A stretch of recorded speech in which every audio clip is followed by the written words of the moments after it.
Hello friends, வணக்கம். இன்றைக்கி Saturday. நேற்று ஃப்ரெண்டு வீட்டில் பசலைக்கீரை கொடுத்துருந்தாங்க. ஸோ அதுதான் இன்றைக்கி க்ளீன் பண்ணிகிட்ருக்கேன்.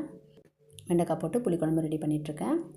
புளிக்குழம்போட எப்போவுமே அப்பளமோ இல்லை ஆம்லேட்டோ தான் சூப்பராக இருக்கும். இன்றைக்கி சனிக்கிழமைன்றதால ஆம்லேட்லாம் எதுவும் செய்யலை. கீரை தேங்காய் போட்டு பொரியல் செய்யலாம்னு சொல்லிட்டு கீரையை கட் பண்ணி தேங்காய் போட்டு பொரியல் பண்ணிட்டேன்.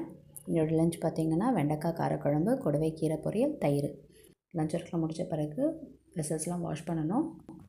கருப்பு உளுந்து கஞ்சிக்கு பவுடர் ரெடி பண்ணிகிட்ருக்கேன். இந்த ரெசிபி ஆல்ரெடி ஷார்ட்ஸில் அப்லோட் பண்ணியிருக்கேன். டைம் இருக்கும்போது பாருங்கள். இந்த கஞ்சி பவுட்ருக்கு நீங்கள் முழு கருப்பு உளுந்து கூட யூஸ் பண்ணலாம்.